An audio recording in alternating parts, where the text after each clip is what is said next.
Hey guys, and welcome to the Working Money Channel.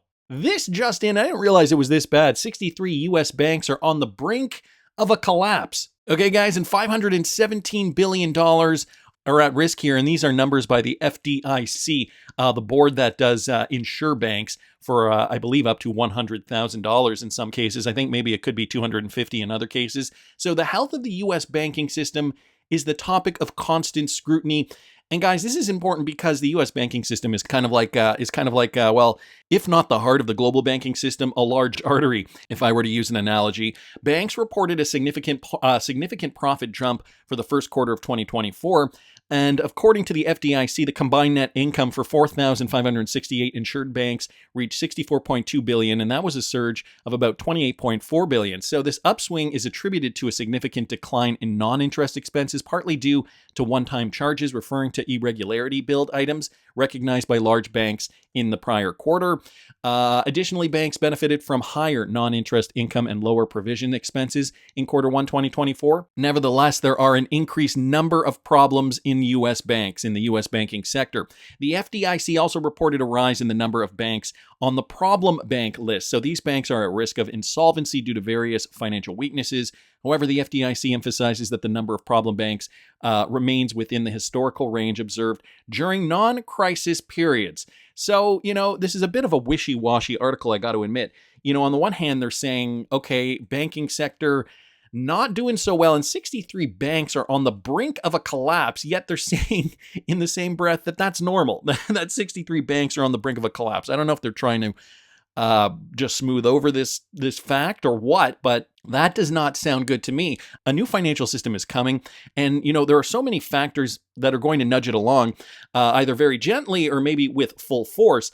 I don't know at this point, to be honest with you. We're getting information from all sides here, like this from the ISO GOAT. This is a very lengthy article about how and why the petrodollar could end soon, and we've heard talks that the petrodollar is going to be ending soon.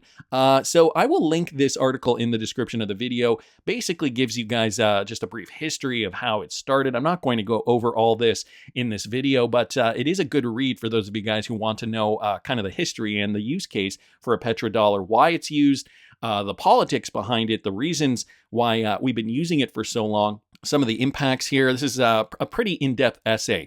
What I wanted to point out, though, was just down here. So they give all the reasons why the U.S. can't quickly wean Europe from Russian gas. It's just another subheading. Countries that depend on Russian oil and gas. So many factors in play here. A lot of it, though, guys, has to do with the BRICS nations. So Russia, China, India, those major economies that are part of the BRICS, but also Saudi Arabia. They are a country that was the original country that signed on to this petrodollar accord. But now that, the world is changing, now that a new financial system is moving in, these guys are realizing that they need the US dollar less and less. So de-dollarization in a multipolar world. De-dollarization refers to the process by which a country or a group of countries reduces their reliance on the US dollar in their international trade and financial transactions. This phenomenon is often discussed in the context of a multipolar world where power is distributed among major economies rather than being dominated by a single superpower, which is what we've seen for the last 50 years. Key elements of de-dollarization, okay? So the motivations for de-dollarization: currency agreements and bilateral and barter trade. International monetary system reforms, which is essentially the Great Reset, DLT technology, what we're seeing now. Use of alternative currencies, which is what Russia has said now that they are, trading in alternative currencies. Development of regional financial institutions, gold and digital currencies, guys, including Bitcoin. And they don't mention XRP here, but that is also a large part of this. So the digital currencies, the DLT structure, moving in a new financial system, de-dollarization, guys, it's a recipe rife for bringing the US dollar down, weakening the greenback, but bringing up other opportunities for other nations to be playing on a level playing field. So not so good for the United States of America. However, good for a lot of other industries and good for a lot of other countries in a lot of different ways. Now, it doesn't help that we're seeing countries like Turkey, this is just the latest. Turkey now wants to join the BRICS nation. So the BRICS nations, they are getting more and more applications for countries to join. The Middle East, Africa, and Asia, those are big regions of the world that are seeing a lot of BRICS involvement or BRICS interest, I guess I should say. Turkey would like to join BRICS, and this issue will be discussed at the group's ministerial meeting, and that is going to happen in China. I thought that was going to be I actually thought it was going to be in Russia, but it says here the foreign minister. Oh no, that was the foreign minister said it when he visited China. Certainly, we would like to become a member of BRICS, so we'll see how it goes this year. According to Fidan, some European countries are against Turkey joining the EU, so the Turkish authorities are considering BRICS as an alternative integration platform. So, guys, strategic moves are playing out right now. So was it any coincidence that Turkey was accumulating gold as far back as March 2023? Turkey maintained status as world's biggest gold buyer in January. So that was January 23, not 24.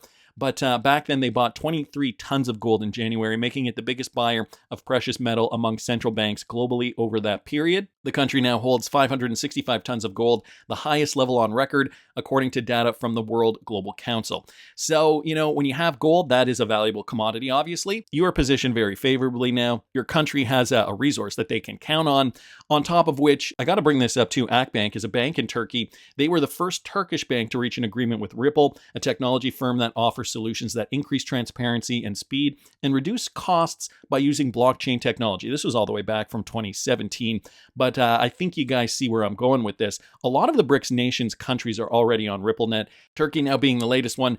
And, if we're just looking at what are these motivations, de-dollarization, how is this really going to play out? Well, some of the biggest nations, aside from the United States, they're going to create their own infrastructure, their own system to set up trade.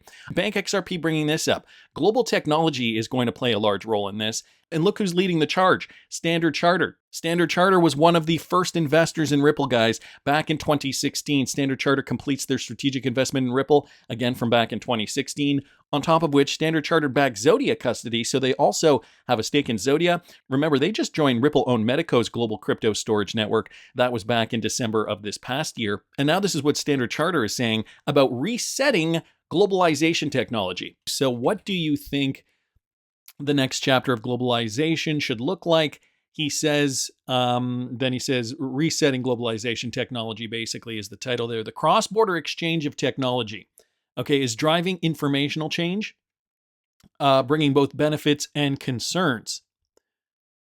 And this can be seen from a survey with 3,000 business leaders of decentralized finance and the use of digital assets. So talking about that specifically. And then it gives a stat here that I'm going to get to at the end of the video. And another stat that I'm also going to talk about at the end of the video. Okay, so for consumers, he says, digital assets go hand in hand with digital wallets, enabling them to make payments and transfer asset ownership.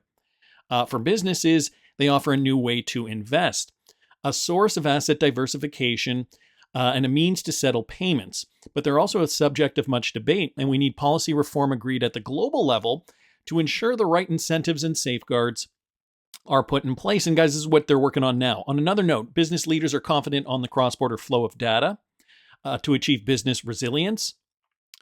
And then there's another statistic that I'm going to talk about soon. The catalyst function of artificial intelligence also has a profound impact on digitalization. All these technologies are becoming mainstream.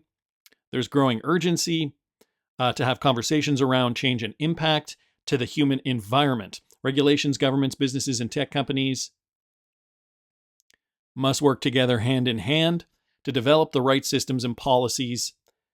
How else can we balance privacy and security with the benefits of cross-border flow of data and innovation and make the digital asset space more secure? Well, there are a lot of ways for that. So some things I wanted to just bring up as he was talking. There was some text that came up on the screen that I just wanted to point out here. 84% say that decentralized finance will create a more equitable financial system. So that is 84% of people that were polled. Also, 60% say that digital assets can solve real challenges with the movement of money. So we're seeing a sea change here, guys, a big change, very, very different from what we were seeing back in 2017 and 2018, and even in 2019, when people were still skeptical, using digital assets in any kind of a real enterprise-grade financial situation. So This is, again, Standard Chartered. This is coming out from a Ripple-enabled partner, Standard Chartered, that has a lot of other partnerships. 75% say that free flow of data around the world has a positive outcome. So, this just goes to the point of tokenizing on the blockchain.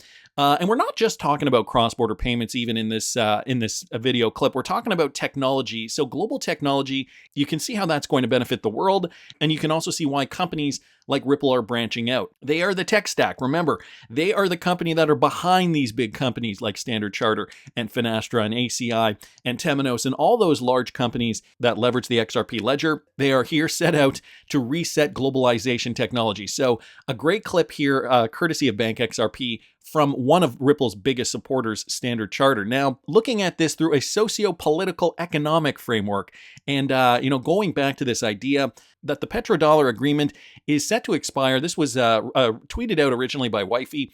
It was a tweet from Vandal Capital. Saudi Arabia is not renewing the 50-year petrodollar agreement with the U.S., and it expires, guys, in just 4 days. If you guys are watching this video on the day that I'm dropping it, June the 9th, 2024.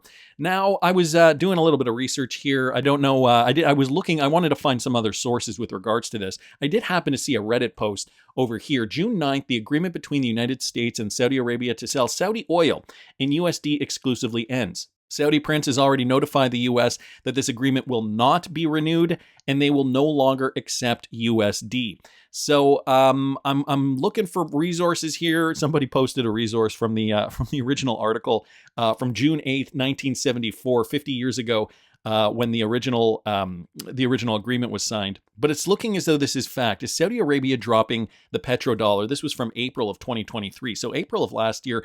Again, a very lengthy article, which I'm not going to get into the full thing. But again, guys, I link all the resources in the description of the video. If you guys are finding that, I'm breezing over things. I do that because I don't want to make these videos too terribly long. Just kind of wanted to highlight some of the main points here.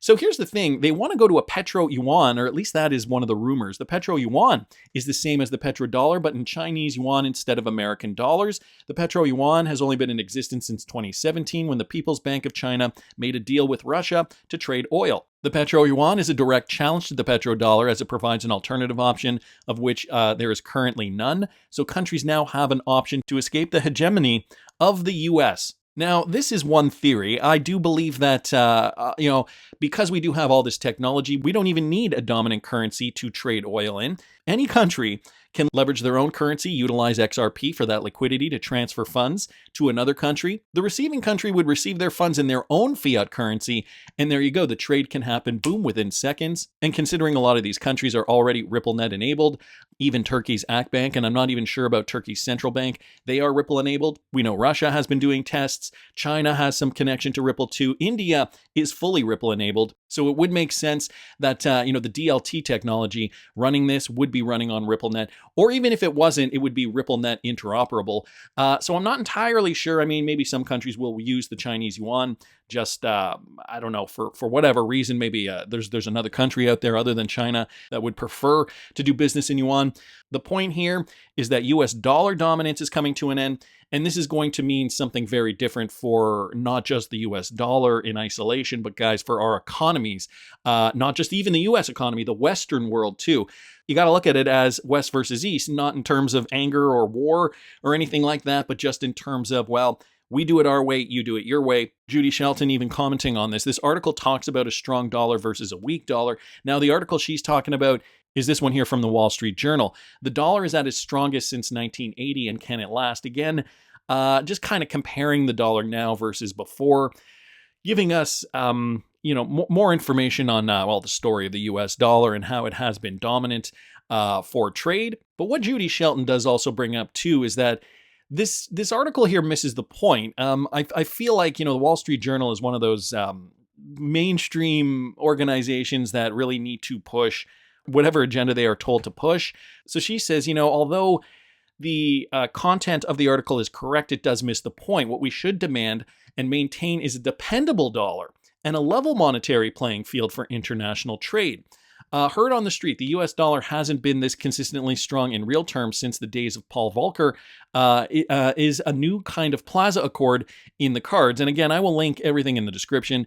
XR Paul here saying, if only there were some companies working behind the scenes building networks, bridges, digital infrastructure, and some sort of plan or agenda set forward a few years back.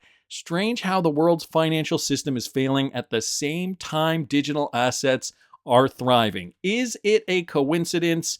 I think not. Steve here also saying, I like a level monetary playing field where we don't have to dominate the world at the expense of everyone else. Hell, it could even be done in a cryptocurrency kind of way. And if you know, you know. I'm sure a lot of you guys know what I'm talking about here. Judy, are we in the middle of a dollar milkshake theory? The level playing field mentioned once again. Sound money is strong money. So, people in the XRP, because I follow a lot of people in the XRP community, a lot of their tweets will come up after a lot of, the tweets that I'm highlighting. So we get it. A financial system, a level playing field, all coinciding, all coming together at the same time. Is it any surprise, guys, that even at the most recent Bretton Woods committee, Rebecca Patterson said this? Okay, the question was how central banks should be thinking about non-banking sector alternative currencies and their impact on CBDCs. So a bit of a different topic, but I think it's very poignant. Listen to this. I'd just briefly add, we don't know what will happen, but there's certainly an increasing amount of speculation that a cryptocurrency exchange-traded instrument will be passed sometime next year. And if that were to occur, it becomes, I think, a more acceptable vehicle for more institutional investors. Right now, private cryptocurrencies are still largely traded by retail investors. And if you had larger pools of capital, more diversified pools of capital going into cryptocurrencies, because they have different goals and timeframes, it could reduce the volatility of cryptocurrencies, and that could create a positive self-reinforcing cycle that makes this industry grow.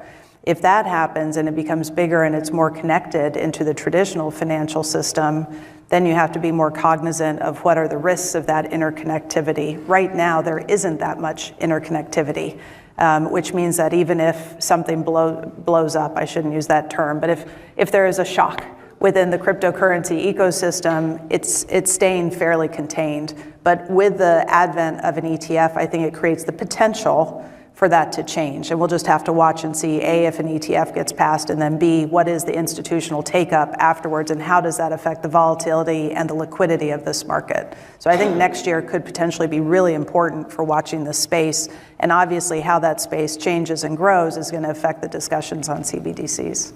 I'm going to leave it there. There's about another minute and 30 seconds left to this clip. But guys, this clip is from the most recent Bretton Woods committee. Cryptocurrency exchange-traded instruments will be passed sometime next year. This was from December of 2023. And sure enough, we did get the Bitcoin ETF passed in 2024. So more will follow. That'll just add resilience to the crypto market, will add liquidity to the cryptocurrency market, and will give cryptocurrencies like XRP a leg up to be able to fully function in a liquid market, moving trillions and trillions of dollars through whatever it is, the oil market or other trade facilitated by the BRICS nations. Remember, guys, XRP has to be a high enough price in order to move these trillions of dollars. We can't have an XRP at 51 cents. As more demand comes into the market, the price will just get higher and higher.